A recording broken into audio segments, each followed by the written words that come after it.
俺は奴らを切らなきゃならない。 तो फाइनली इतने टाइम के इंतजार के बाद जिस अपडेट का इंतजार हम लोग कर रहे थे वो अपडेट हमें फाइनली मिल चुका है। एंड मैं बात कर रहा हूँ कागुराबाची के एनिमे के बारे में, जिसके बारे में आज हम लोग बात करेंगे। साथ ही में वरदान वालों ने भी यहाँ पे अपने फर्स्ट एनिमे वाले टाइटल को बचाने के लिए एक एपिसोड रिलीज कर दिया है, जो मुझे कैसा लगा। अगर आप लोग को इसके बारे में जानना है तो आप लोग को इस वीडियो को शुरू से लेकर आखिर तक देखना होगा। एंड वीडियो को स्टार्ट करने से पहले आप लोगों को इस वीडियो को अभी से जाके लाइक कर देना चाहिए। एंड लाइक कर ही रहे हो तो सब्सक्राइब भी कर देना। बाकी यहाँ पे हम लोग अपने सबसे पहले टॉपिक से इस वीडियो को स्टार्ट करें तो वो आता है अपने वरदान को लेकर। और हाँ, पहले इस कचड़े के बारे में बात कर लेना चाहिए, बिकॉज हम लोग अपनी अच्छी एनिमे न्यूज के बारे में आगे डिटेल में बात करेंगे। बट उससे पहले हम लोग बात करते हैं अपने इंडिया के फर्स्ट सो कॉल्ड एनिमे के बारे में। और हाँ, एक ऐसी एनिमेटेड सीरीज जिसको इंडिया के अंदर बनाया जा रहा है, बट फिर भी इसको इंडिया फर्स्ट एनिमे बोला जा रहा है। जो ऐसा क्यों बोला जा रहा है उसका रीजन तो मुझे पता नहीं, बट अभी वरदान वालों ने क्या किया है कि उन्होंने अपना एपिसोड 0 रिलीज किया है, जिसको लेकर आप में से काफी सारे लोगों को मेरा रिव्यू चाहिए था कि मुझे ये एपिसोड कैसा लगा। सो देखो, ये करीब 9 मिनट का एपिसोड था। एंड इस एपिसोड को देखने के बाद मैं यही कहूंगा कि इसको एपिसोड बोलने की जरूरत नहीं है, इसको यहाँ पे ट्रेलर ही बोलना चाहिए। बिकॉज मैं जानता हूँ कि 0 एपिसोड है, बट ये जो 9 मिनट का एपिसोड था वो टाइम वेस्ट था बिल्कुल मेरे लिए, क्योंकि ना तो मुझे इसकी एनिमेशन इंटरेस्टिंग लगी ना तो स्टोरी।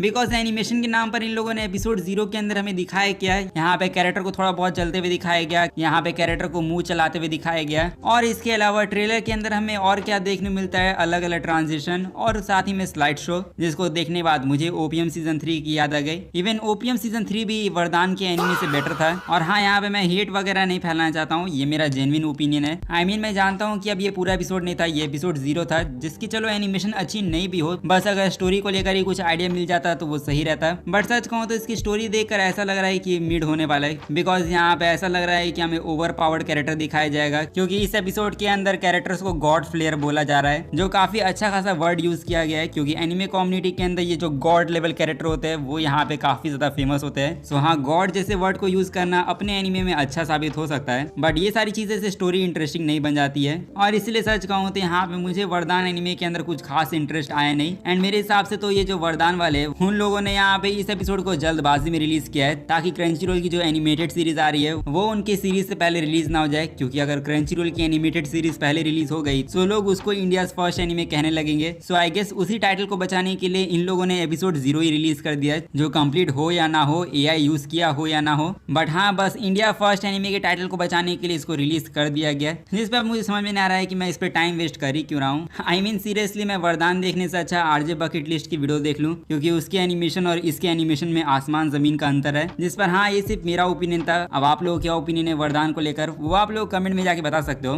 और अब इसी के साथ इंडिया के फेक एनिमे के बारे में हम लोगों ने बात कर लिया, बट अब इसके बाद हम लोग बात करें अपने नेक्स्ट अपडेट के बारे में, तो वो आता है अपने अवतार द लास्ट एयरबेंडर की न्यू मूवी को लेकर। और हाँ, जैसे कि आप लोग पता होगा कि अवतार की जो न्यू मूवी थी, जो अनफॉर्चुनेटली लीक हो गई थी कुछ दिन पहले, तो एक्चुअली में जिस बंदे ने इस मूवी को लीक किया था वो बंदा यहाँ पे सिंगापुर के अंदर पकड़ा गया है, जहाँ पे उस बंदे की एज 26 साल थी, जिसको यहाँ पे अब 7 साल की जेल होने वाली है। एंड साथ ही $50,000 का फाइन भी लगा है बंदे पर। हाँ, सच कहूँ तो इस न्यूज को सुनने के बाद काफी सारे लोग खुश तो नहीं हो रहे। यहाँ पे लोग उल्टा ये बोल रहे हैं कि एक मूवी लीक करने के लिए इतनी बड़ी पनिशमेंट मिल गई, बट एप्स्टीन फाइल के अंदर जिन जिन लोगों का नाम था उनको तो आज तक कोई सजा मिली नहीं। जिस पर हाँ, लोगों की बात में दम तो है, जिस पर आप लोग एग्री करते हुए नहीं वो आप लोग मुझे बताओ। अब हालांकि इसके बाद हम लोग बात करें अपने नेक्स्ट टॉपिक के बारे में, सो वो आता है अपनी एक लाइट नॉवल की सीरीज को लेकर, जिसका एनीमे अभी करेंटली एयर हो रहा है। एंड अगर आप लोग रोमकॉम के बहुत बड़े वाले फैन हो तो शायद आप लोग इस रोमकॉम को देख ही रहे होगे। एंड मैं बात कर रहा हूँ I made friends with the second prettiest girl in my class. So I guess आप में से काफी सारे लोग इस नाम का रोमांस एनीमे तो देख रहे होगे, बट मैं आप लोग बताना चाहूंगा कि ये एनीमे एक लाइट नॉवल का अडैप्टेशन है। एंड बेसिकली जो इसकी लाइट नॉवल है उसको लेकर एक न्यूज निकल कर आई है कि वो यहाँ पे अपने वॉल्यूम 10 के साथ एंड होने वाली है, जिस पर हाँ, देख के लगता है कि अब एनीमे के लिए कंटेंट ज्यादा बचा नहीं है, जिस पर अब इसको कंप्लीट अडैप्टेशन मिलेगा या नहीं उसको लेकर अभी कोई अपडेट नहीं है। बट एमएचए सीरीज को कंप्लीट अडैप्टेशन जरूर मिलने वाला है, बिकॉज माय हीरो एकेडेमिया का जो स्पेशल एपिसोड होने वाला है जिसका नाम है मोर, तो उसका ऑफिशियल ट्रेलर ड्रॉप कर दिया गया है, जहाँ पे इस सीक्वल एपिसोड के अंदर माय हीरो एकेडेमिया का जो एपिलॉग था उसको बेसिकली अडेप्ट किया जाएगा। जो सच कहूँ तो इसकी एनिमेशन देखने में काफी ज्यादा सही लग रही है, और हमारे जितने भी हीरोज हीरोज थे वो भी अब बड़े हो चुके हैं, जिसको देखकर अभी से आंखों में आंसू आ रहे हैं। एंड हाँ, मैं इस सीरीज को काफी ज्यादा मिस तो करूंगा, बट अब आखिरी टाइम हम लोग एमएचए एनीमे को एंजॉय करेंगे, क्योंकि अब ये जो सेकंड एपिसोड होने वाला है वो आप लोगों को सेकंड में यानी नेक्स्ट वीक देखने मिलेगा। अब हालांकि अगर आप लोगों ने बजर का एनीमे देख रखा है तो ये न्यूज आप लोगों के लिए। एंड यहाँ पे मैं उस बजर की बात नहीं कर रहा हूँ, मैं बात कर रहा हूँ बजर्क ऑफ ग्लूटोनी के बारे में, जो मैं होप करता हूँ कि मैंने इसका नाम सही से प्रोनाउंस किया हो। सो बेसिकली इसी एनीमे का सीजन 1 अगर आप लोगों ने देख लिया है तो आप लोगों के लिए एक अच्छी न्यूज है, बिकॉज इस सीरीज को यहाँ पे सीजन 2 मिलने वाला है, जहाँ पे फ्यूचर में आप लोगों को इसका सीजन 2 भी देखने मिलेगा, जो काफी ज्यादा ही अच्छी बात है।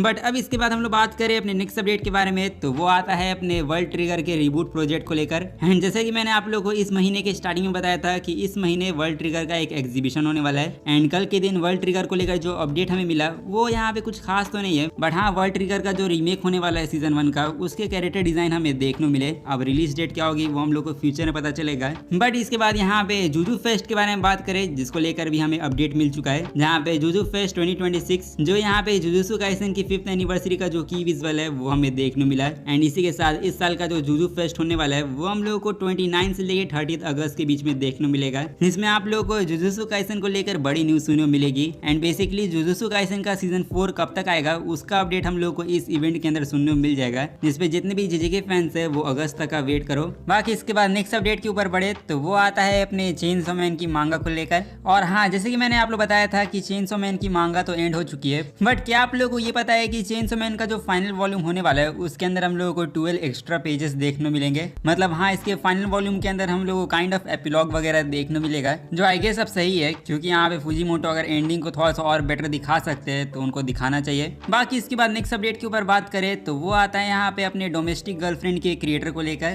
तो अगर डोमेस्टिक गर्लफ्रेंड का अगर आप लोगों ने एनीमे देख रखा है तो यहाँ पे इस सीरीज की जो ऑथर है सो उन्होंने अपने फैंस को बताया कि उनकी अब शादी हो चुकी है एंड वो अपने लाइफ में अब एक न्यू चैप्टर को स्टार्ट करने वाली है, जिसके लिए यहाँ पे मेरे तरफ से उन्हें कॉन्ग्रेचुलेशन। अब हालांकि इन सब के बाद हम लोग यहाँ पे एक रोमांस एनिमे के बारे में बात करें तो वो आता है अपने smoking behind the supermarket with you के एनिमे के साथ, जो अपना एक एडल्ट रोमांस एनिमे होने वाला है। जो अगर आप लोग इस टाइप के रोमांस एनिमे को देखने में इंटरेस्टेड हो तो मैं आप लोग बताना चाहूंगा कि इस रोमांस एनिमे के अंदर आप लोग को टोटल 12 एपिसोड देखने मिलेंगे, जिनके सभी एपिसोड के जापान के एबामा प्लेटफॉर्म पर एक्सक्लूसिवली स्ट्रीम कर दिया जाएगा 3 जून के दिन। एंड हाँ, नेक्स्ट मंथ यहाँ पे जापान में इसके सभी एपिसोड रिलीज हो जाएंगे OTT प्लेटफॉर्म पर। बट हम जैसे ग्लोबल फैंस को ये वाला एनिमे जुलाई 2026 से क्रंचीरोल पर देखने मिलेगा, जो चलो ठीक ही है। यहाँ पे हम लोगों ने अपने ऑलमोस्ट सभी अपडेट के बारे में बात कर लिया है। तो अब हम लोग बात करें इस वीडियो के मेन टॉपिक के बारे में, तो वो आता है अपने जंप रेस को लेकर। और हाँ, जैसे कि आप लोग याद होगा 27 अप्रैल के दिन होने वाला था जंप रेस, जो अब ऑलरेडी हो चुका है। एंड इस जंप रेस के अंदर हम लोग को टोटल 5 सीरीज की अनाउंसमेंट सुनने मिलने वाली थी, जिसमें यहाँ पे Kagurabachi, the Promised Neverland, Jujutsu Kaisen, Sakamoto Days and Black Clover शामिल थे। और यहाँ पे मैं पहले ही बता देता हूँ कि साकामोटो डेज की सीरीज को लेकर हमें कोई खास न्यूज नहीं मिली, बट बाकी की जो 4 सीरीज है उनको लेकर अनाउंसमेंट हमें जरूर सुनने मिली। लाइक हम लोग स्टार्ट करें अपने जुजुत्सु काइसेन मॉड्यूलो की मांगा के साथ, जिसके फाइनल वॉल्यूम 3 का हमें कवर पेज तो देखने मिला ही, बट इसके साथ ही में जेजेके मॉड्यूलो मांगा का जो फाइनल वॉल्यूम होने वाला है उसके अंदर हम लोग को स्पेशल शॉर्ट एक्स्ट्रा चैप्टर देखने मिलेंगे, जहाँ पे हम लोग होप कर सकते हैं कि हम लोग को स्टोरी में कुछ और भी चीजें देखने मिल जाए, जो आप लोग इसको फर्स्ट में से रीड कर पाओगे। अब हालांकि इसके बाद हम लोग सेकंड सीरीज के बारे में बात करें तो वो आता है अपना द प्रॉमिस नेवरलैंड की सीरीज, जो यहाँ पे अपनी 10th एनिवर्सरी को सेलिब्रेट करे, जिसके लिए इन लोगों ने 5 मेजर प्रोजेक्ट्स को अनाउंस भी किया है। एंड बाई चांस अगर आप लोग एनिमे को लेकर उम्मीद लगा रहे हो तो यहाँ पे एनिमे को लेकर आपको होप रखने की जरूरत नहीं है, क्योंकि यहाँ पे एनिमे को लेकर कोई अपडेट नहीं मिला है। बट हाँ, इसके मल्टीपल प्रोजेक्ट्स क्या होने वाले वो आप लोग खुद स्क्रीन पर देख सकते हो। जहाँ पे सबसे बड़ी न्यूज तो हमें यही सुनने मिली, द प्रॉमिस नेवरलैंड को यहाँ पे बेसिकली स्पेशल स्पिन ऑफ मांगा मिलने वाला है, जहाँ पे ये स्पेशल स्पिन ऑफ मांगा समर में स्टार्ट होगा वीकली शोनेन जंप मैगजीन में। जो हाँ, चलो वीकली शोनेन जंप को एक और मांगा मिल गई, क्योंकि यहाँ पे शोनेन जंप वालों की मांगा जो है वो धीरे धीरे एंड होते ही जा रही है। लाइक यहाँ पे ब्लैक क्लोवर के बारे में बात करें, जिसको लेकर हमें जो अपडेट मिला है उसके मुताबिक यहाँ पे ब्लैक क्लोवर की मांगा के जो 3 न्यू चैप्टर होने वाले, जिससे ब्लैक क्लोवर अपने सीरियलाइजेशन क्लाइमेक्स पे पहुंच जाएगा, तो वो 3 चैप्टर रिलीज होने वाले हैं 1 मई के दिन। अब हालांकि 1 मई के दिन जो आप लोगों को ब्लैक क्लोवर का चैप्टर देखने मिलेगा वो यहाँ पे इस सीरीज का फाइनल चैप्टर जरूर होगा, बिकॉज लीक्स निकल के आ चुकी है। एंड यहाँ पे पहले मैं आपको स्पॉइलर अलर्ट देना चाहूंगा, क्योंकि ब्लैक क्लोवर की मांगा 11 सालों के बाद जाकर चैप्टर 392 पर ऑफिशियली तौर पे एंड हो चुकी है। एंड हाँ, मैं जानता हूँ कि अभी तक चैप्टर पूरी तरीके से रिलीज नहीं हुआ है, बट हाँ, इसकी एंडिंग की अनाउंसमेंट हो चुकी है। एंड यहाँ पे मुझे टोटल 392 चैप्टर्स देखने मिले, 25 मिलियन कॉपीज का सर्कुलेशन देखने मिला, एंड एनिमे के मल्टीपल सीजन, मूवी और साथ ही में गेम्स एक्सेट्रा हमें देखने मिले। एंड अब यहाँ पे इतनी लंबी जर्नी के बाद ब्लैक क्लोवर की स्टोरी का यहीं पर एंड होता है, जहाँ पे ब्लैक क्लोवर की एंडिंग को लेकर आपका सवाल है कि इसमें हुआ क्या। सो ब्लैक क्लोवर का फाइनल बैटल तो यहाँ पे एंड हो गया था एंड उसके एंड होने के बाद हमें आस्था और यूनो की फाइट दिखाई गई, जिस बैटल से डिसाइड होगा कि कौन अगला विजार्ड किंग बनेगा। और आप लोगों को पता ही होगा कि यहाँ पे इस बैटल को कौन जीतेगा।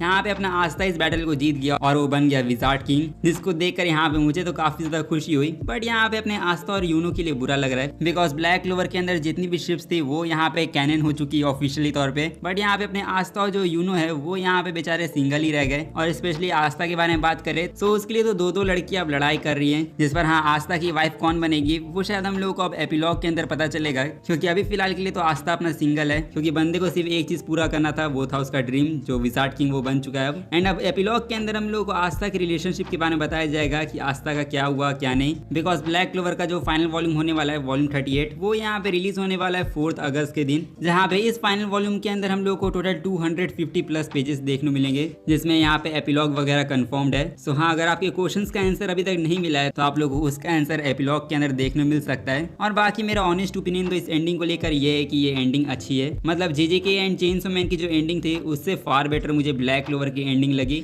जिस पर हाँ आप लोगों क्या ओपिनियन है वो आप लोग शेयर कर सकते हो। बट इसके बाद हम लोग बात करें अपनी लास्ट सीरीज के बारे में, जो आता है अपना कागुराबाची। और हाँ, इसके अपडेट का तो मैं जानता हूँ आप लोग काफी टाइम से इंतजार कर रहे थे एंड फाइनली हम लोग को जो सबसे बड़ी न्यूज सुनने मिली वो था कागुराबाची के एनिमे को लेकर अपडेट। एंड हाँ, फाइनली कागुराबाची का एनिमे ऑफिशियली तौर पे अनाउंस हो चुका है इतने ज्यादा इंतजार के बाद, जिसके लिए फैंस ऑलरेडी काफी ज्यादा एक्साइटेड थे। बट अभी जो इसका टीजर ट्रेलर ड्रॉप हुआ है उसको देखने के बाद फैंस और भी ज्यादा एक्साइटेड हो चुके हैं। एंड अगर आप लोगों ने अभी तक इसका टीजर ट्रेलर चेकआउट नहीं किया तो जाके चेकआउट करो, बिकॉज ये टीजर ट्रेलर देखने में काफी ज्यादा सही लग रहा है। स्पेशली जो अपना मेन कैरेक्टर चिहिरो है वो तो देख कर लगता है कि अभी से ऑरा फार्मिंग करना स्टार्ट कर देगा। बट ये सब छोड़ो, अगर आप लोग इसका ट्रेलर देखोगे तो आप लोग को इसकी एनिमेशन यहाँ पे द समर हिकारू डाइट जैसी लग सकती है, बिकॉज ये एनिमेशन बिल्कुल उसी की तरह वाइब दे रहा है, क्योंकि इस एनिमे को द समर हिकारू डाइट का ही स्टूडियो एनिमेट करने वाला है, जहाँ पे जो अपना साई गेम्स पिक्चर होने वाले जिनका नाम रीब्रांड होकर अब साइपिक हो चुका है, तो वही इस एनिमे को अब एनिमेट करेंगे। और यहाँ पे इस सीरीज को जो डायरेक्ट करने का काम है वो यहाँ पे तात्सुया ताकेउची करने वाले, जो मैं बता दूं कि वही डायरेक्टर है जिन्होंने नारुतो क्लासिक के अंदर रॉक ली वर्सेस गारा की फाइट को डायरेक्ट किया था।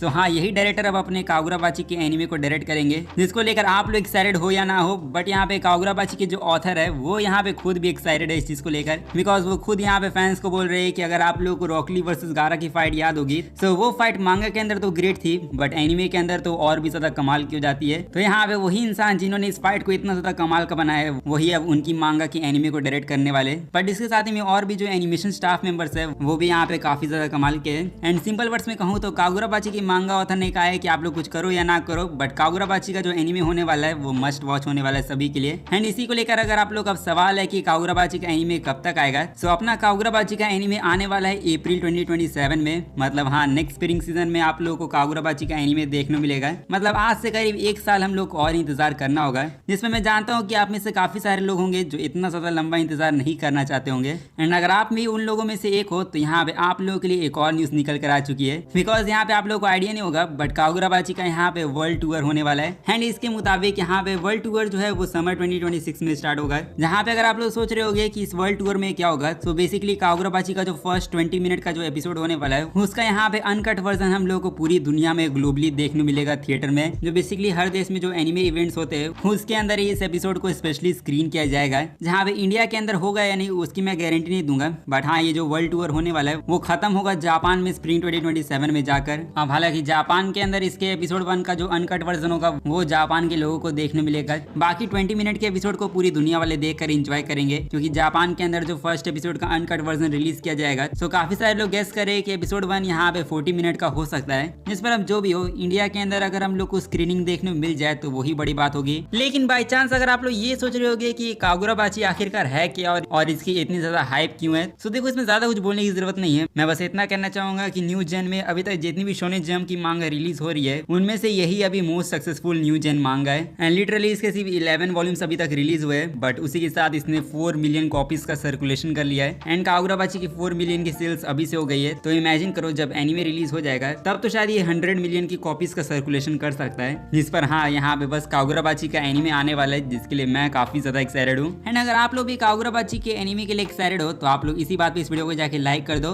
एंड यहाँ पे चैनल को सब्सक्राइब नहीं किया तो सब्सक्राइब भी कर लेना। साथ ही में मैं मिलूंगा आप लोगों से नेक्स्ट वीडियो में, तब तक के लिए सायोनारा एंड पीस आउट।